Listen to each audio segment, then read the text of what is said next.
Welcome to the Society Pod, a podcast for entrepreneurs, marketers, and leaders. Here's your host, Jessica Yarmy. Hey everybody, and welcome to this week's episode of the Society Pod. I'm doing a solo episode this week because there's something that's on my mind and on my heart that I just keep on going over and over in my mind. And sometimes it helps me to talk things out. And so I'm just going to stream of consciousness this. I have a few notes just to keep myself organized, but I want to talk it out because I think for me, the self-awareness around things is often important. And sometimes just having the structure of putting it into a podcast is enough of a organizational effort, and it helps my brain wrap around itself a little bit better. The thing that I've been thinking about lately is there is a time to be super skeptical and there is a time to be super believer. And I think in an ideal world, we have enough control over our mindset and our brains and our hearts to be able to toggle between the two, almost as if you're putting on different sunglasses or you're switching your glasses, you're switching your lens to say, okay, I need to look at this through a skeptical lens, and you pick up those glasses and you can put them on and you can look at something through that lens, or vice versa. This is a situation that I need to look at with full belief. I need to dive in. I need to put my whole heart into it, knowing that I'll never have all of the answers in advance. I need to trust. There needs to be, this is a situation that calls for trust. In most instances, we as humans benefit from having a balance between the two. Probably not a perfect balance. I probably lean more skeptical on things, but it lands somewhere in the 70-30 kind of world. Ideally, probably 50-50, but more so just a controlled element of perspective, having control over what lens are you looking at things through. Lately, due to a number of outside instances that we won't even dive into unless you want me to share all my drama, I'll drop all the tea. But lately, I've been looking at people, I've been looking at situations, I've been looking at work, I've been looking at my personal life through a very skeptical lens. And there's a couple problems with that, right? And number one, if you're on YouTube, my skin is physically reacting to having this skeptical view of things. It's leading to me being more stressed. It's leading to me being more slow with my moves that I'm making. I'm kind of going at things in a more risk averse way versus a optimistic, send it. Maybe it works out, maybe it doesn't. So that's issue number one, is just physically healthy. It's not healthy to be in a full skeptical mindset. It's not good for me as a content creator. I don't like to put overly skeptical content out into the world. I don't like to put overly negative content out into the world. And so I've been having trouble recently, putting words to paper, putting content out there that doesn't have that skeptical veil over it. Generally, I think the vibes are bad if you sit in an overly skeptical mindset.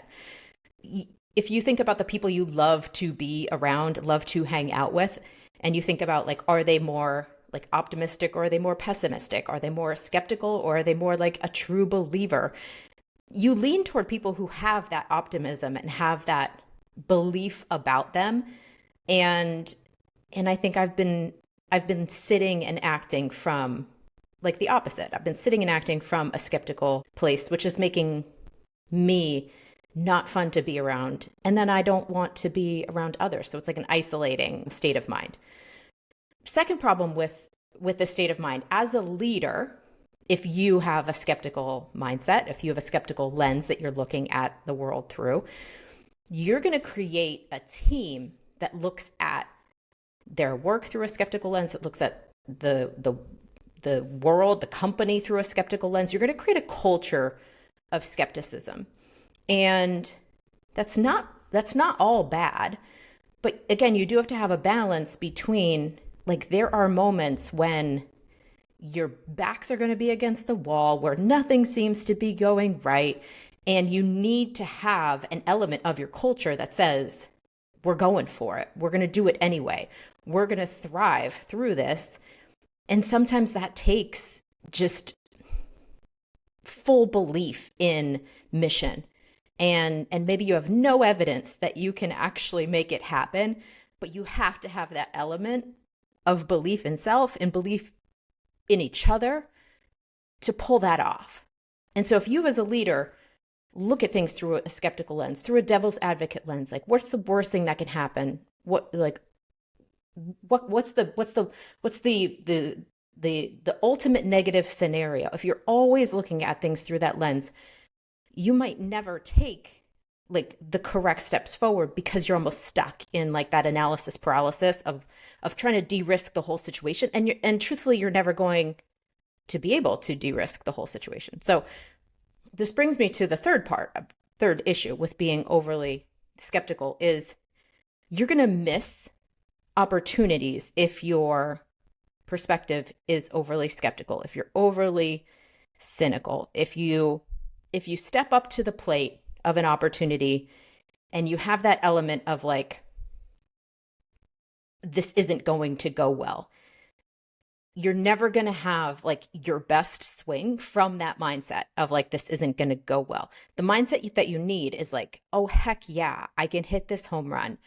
That's how you step up to the plate. And if you miss, you're going to fall flat on your face. And people are going to see it, all of those things, but you still do it anyway, because you have that element of belief and pursuit of belief in what you're pursuing. And if you have like overly skeptical thinking, you're just never going to come up to the plate and be as successful as you could be unless you approach that same situation with a more open-minded, with a more optimistic mindset. If you think about not stepping up to the plate, but stepping up to a deal, stepping up to a new relationship, if you go in skeptical and the other person goes in skeptical, it's almost impossible to build something healthy from that place. Ideally, you have one person who is a believer and you have another person who is a believer, and they come together to say, oh, heck yeah, we can make this happen.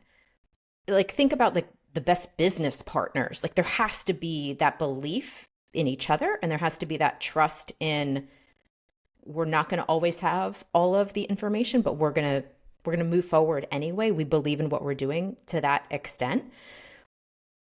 If one person approaches the relationship from a skeptical perspective and the other person approaches it from an optimistic believer kind of perspective, that can work, because it could be like a yin and yang kind of scenario where you balance each other out.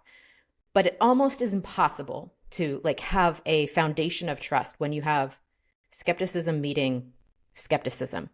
And so that will limit what you are able to pull off. And I think what I'm feeling right now in my own world is like the skepticism is not like a healthy protect myself from failure skepticism. It's a skepticism that is preventing me from maximizing opportunities that are coming my way.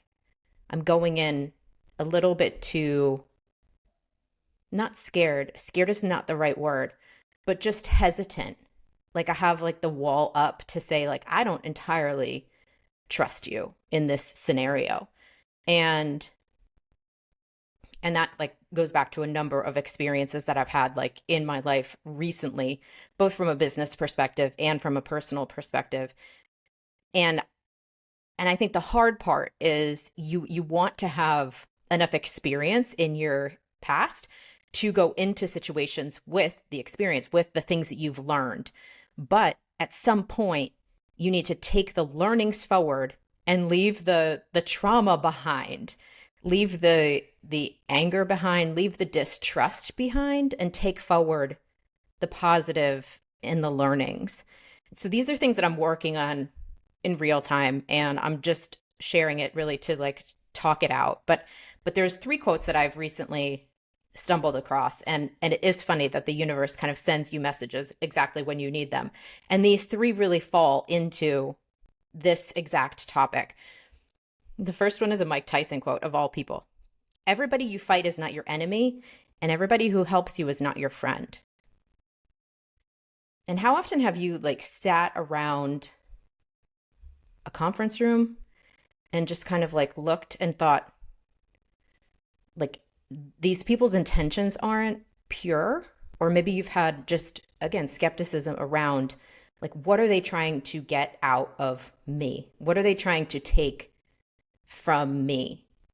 And it's so easy to fall into that mindset, especially when you've had instances where you looked around the table and you trusted the people who were at the table, and then they took from you.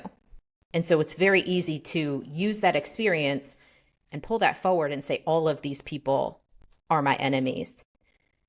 But the reality is you don't know that yet. And if you go into new relationships and you look at people through a lens that was created based on past experience, you're going to limit yourself, and you're going to have your wall up, and you're going to put a half-ass effort into what you're doing. And the people who are around the table with you will feel that. And no one wants to be around that half-ass, like skeptical, half-in kind of person, especially when you're trying to build something from scratch, especially when you're trying to make big moves in an organization. No one wants the person who's taking baby steps. Like, you're looking for people who are fully committed to cause and are willing to dive headfirst in, despite maybe even what past experience has taught them. The second quote is a Maya Angelou quote.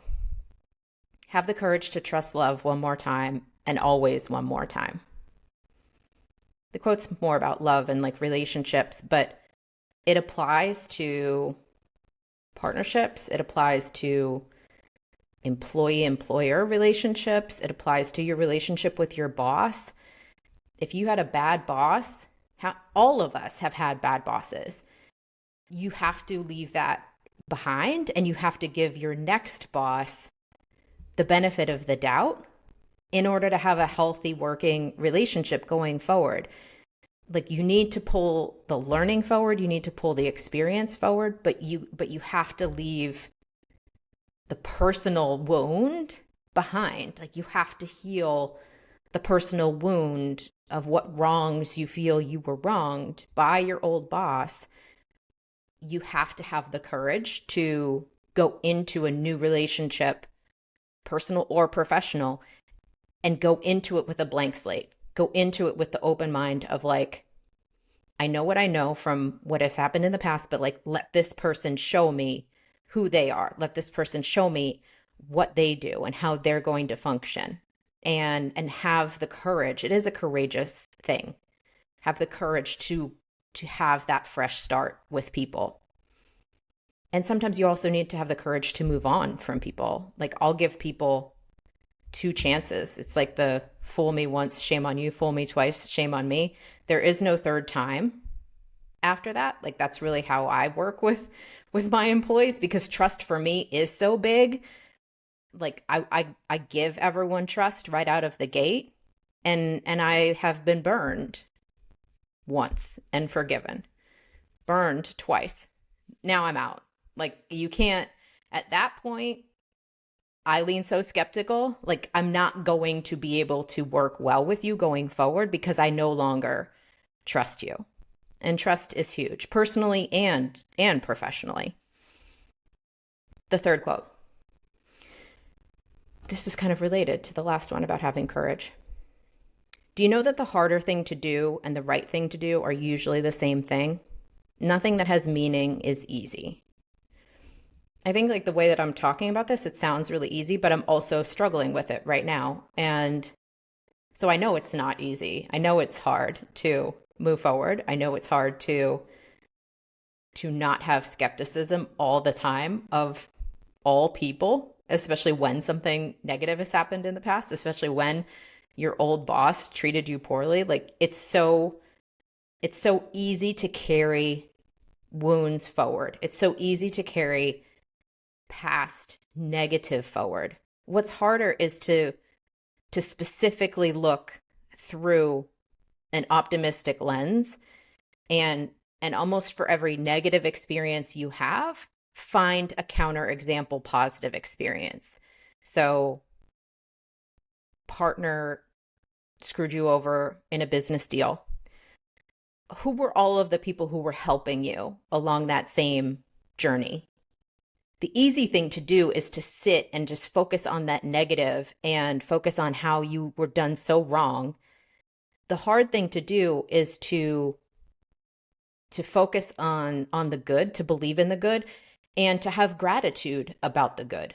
Because we move on from good things so fast, but we dwell on the negative because it's more hurtful. Like, you listen to like feedback negative and you hold it longer than you hold positive feedback. It's just the way that our brains are wired. Maybe my brain is wired. Maybe this is part of the problem.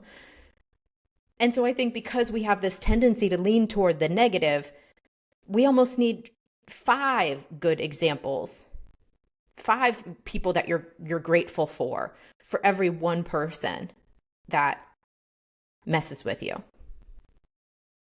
And you need to give equal attention to both.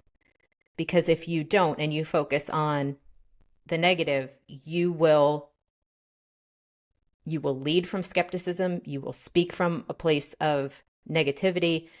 You will not be someone that people want to follow because you can't paint a vision for the amazing, optimistic, positive vision that you have for what you're trying to build. So like almost everything that you do can start to be shadowed by skepticism, by pessimism, by fear, being afraid to like get screwed over again. I feel that so heavy. But you can't go into new situations fearing that the same thing is going to happen again, because you know you're a different person now. So the same thing can't happen again, really, because you're smarter now. Like you've seen some red flags. You know what to look for. You know that they're out there. So I want to kind of share 3 things that I'm doing to try to work through this and maybe evolve from my overly skeptical brain. And like, let's be clear, like I don't hate the fact that I lean skeptical, because I think it has protected me from a lot of bad. I think it has caused me to really do research on everything that I do, like go in hyper prepared because I want to protect myself. And I think that in the way that I lead, I think my team sees me very calculated and very risk averse. And then when I have moments of full belief, they carry a lot of weight because I do lean skeptical most of the time. And so when I turn on that filter of like, let's paint this picture of where we're going. Let's paint this picture of what your career path could be. Let's paint the picture of what this brand could grow into. I think it carries more weight because it has this skeptical foundation to it. My team will have to fact check me on that. But I do feel recently that I'm just in I'm overly negative and I'm overly, I think, stressed because of just constantly having the skeptical glasses on. And so I wanted to share 3 things that are really like part of my action plan for how to deal with my own brain through this time. Maybe they are useful to you, maybe they are not. But number 1 is just self-awareness around where I'm at. And recording this podcast is part of that. I won't be going back and editing it because I don't even want to listen to my thought process around all of this. But whatever process is going to work for you that allows you to really look at your mind from the outside in, if that makes sense. Like whether that's journaling, whether that's recording a podcast, whether that's talking out loud to yourself as you're on a walk, like whether that's like having more of a meditative kind of thought process, whatever helps you bring awareness around, oh, that's a really skeptical thought. What would that look like if I flipped it on its head? That's a really skeptical thought. What value can I pull from that skeptical thought? Or what is that skeptical thought trying to protect me from? And talking those things out with yourself or with your therapist or with your friends, like all of that will just allow you to shine a spotlight on like what is happening in your thinking, and it will allow you to put a little more control to your thinking of like, okay, that thought was through a skeptical lens, and like let me put on my optimistic dreamer believer glasses, and what does that same thought look like? Second action plan is minding your inputs. And I think especially in this time where there's a lot of negativity out there, there's a lot of like junk content out there. There's a lot of AI, like BS kind of content out there. There's a lot of news that is all coming across like very negative. Mind your inputs, and know that if you spend time consuming from a skeptical, negative, condescending, insulting kind of place, like your entire mindset can't help but go there. And just as much as you acknowledge that, you can acknowledge the opposite, that if you consume optimistic, positive, motivating, believer kind of content, like that your brain will naturally go there. So you have more control over this than maybe it feels, or you have more control over it than you realize. And so start the manipulation exercise with yourself to say, like, see if you can move the needle with yourself. And using like one day as an example, like I'm going to consume motivational content today. I'm going to consume positive content. I'm going to consume good news. I'm going to read good stories. I'm going to connect with good people and see where that takes you. Like see where your mindset goes. See where you land from just a overall state of mind.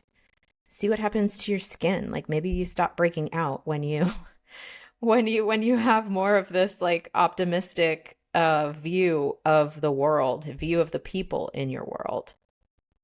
And that brings me to my third point third action plan is to connect with your true believers.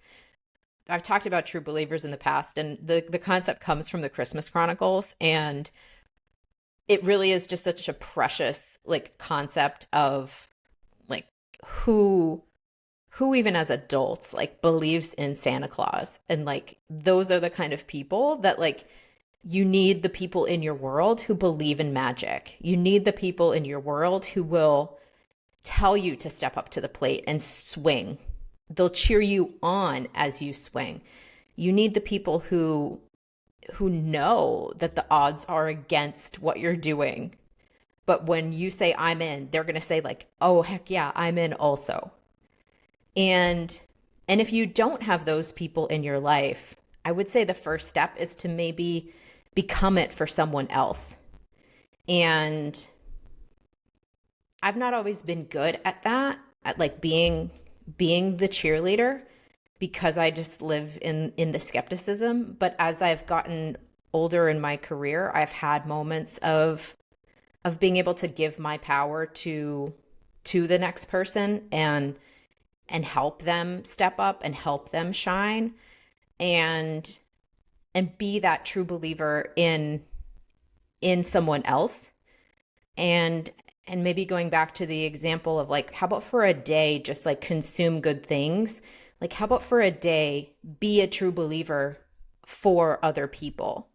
Like, be a hype person for other people. Be the one who looks at all the pieces on the board and everything seems like a jumbled up puzzle, and be the person that says like, no, look, we put these two pieces together. Like we have momentum here, and be that person that sees the good, believes in the good, and emphasizes the good and echoes the good. And that's not easy to do. Going back to the final quote, like it is hard to be that person who chooses to see the good and chooses to see the best case scenarios. But you need that person in your life to hype you up when you're feeling down. And you need to be that person for others. And if you think like there's no one in my life that would need me to hype them up or would want me to hype them up, like everyone in this time is surrounded with so much negativity, even just like social media comments and things, like everything skews negative.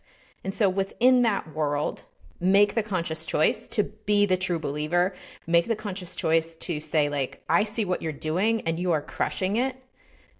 Be the hype person in the comments. Be the person who sees the opportunities, sees things with optimism, sees the best thing that can possibly happen, and add fuel to that conversation versus adding fuel to the skepticism. That's what I'm going to try to be doing. I'll let you know how all of this goes, but I hope you enjoyed this stream of consciousness kind of episode. It's not always easy for me to share like where I am real time, especially when I haven't fully fleshed out my thinking around things.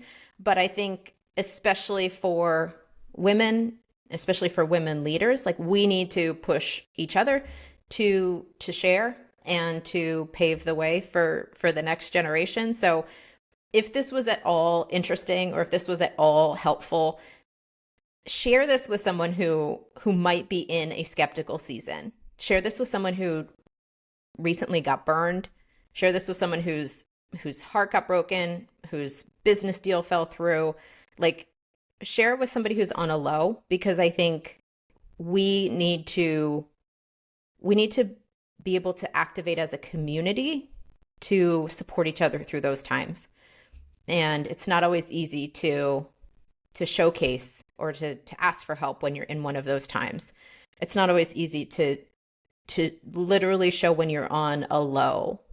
But I think it's important to show not just the lows, but also like not just the highs, but also the lows. It's important to show the reality of like where you are through every step of the journey. And the journey is never always highs. It's always a mix. And this just happens for me to be a mix that's a chaotic, stressful, skeptical time.